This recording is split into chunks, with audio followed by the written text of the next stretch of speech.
In many cultures, emotional restraint is treated as maturity, staying calm, not complaining, moving on quickly. From the outside, it looks like strength, reliability, control. But psychology asks a different question.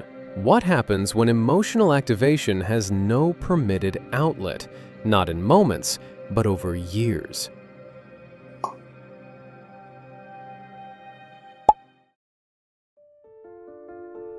Emotional suppression is not only a mental process, it is a physiological one. When an emotion is restrained, the autonomic nervous system still increases heart rate, stress hormones are released, muscle tissue prepares for action. But because expression is blocked, the stress cycle does not discharge. There is no return to baseline. Psychologically, this creates a loop of activation without release. The stress response evolved for short-term survival. It anticipates movement, expression, completion. Repeated suppression interrupts that expectation. Cortisol remains elevated beyond its intended window. Immune function becomes compromised. Digestive regulation destabilizes. Sleep architecture fragments.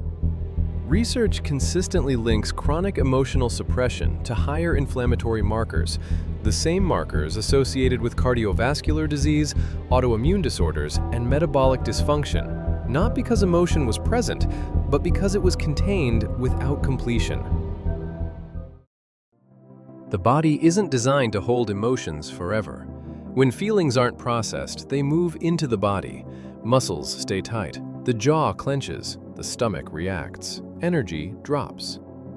This is why people often experience things like headaches, chest tightness, gut problems, or random aches that don't show up clearly on medical tests.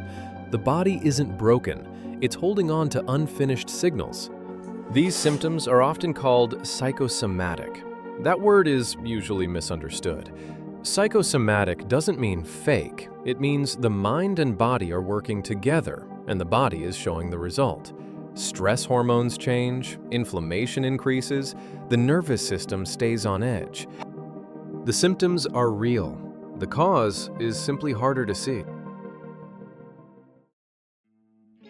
People who bottle emotions often appear calm, reliable, low drama. They're rarely seen as struggling because they learned early not to show it. Over time, the body learns to endure instead of release. Socially, this works. Physically, it slowly backfires. The nervous system doesn't adjust to unresolved stress. When emotions are triggered but never released, the body stays ready, even when there's no danger. This often shows up as restlessness without a clear reason, feeling numb but tense at the same time, difficulty relaxing, feeling tired but wired. This isn't weakness, it's stored stress. Releasing emotions doesn't mean losing control. It means letting the body complete what it started. Talking things out, crying when needed, moving the body, admitting how something actually feels. When emotions are allowed to move, the nervous system resets. Stress hormones drop, the body settles. The goal isn't emotional intensity, it's emotional completion. The body doesn't mistake silence for safety. It reads unexpressed emotion as unfinished business. For many people, this explanation finally gives language to something they've felt for a long time but never knew how to describe.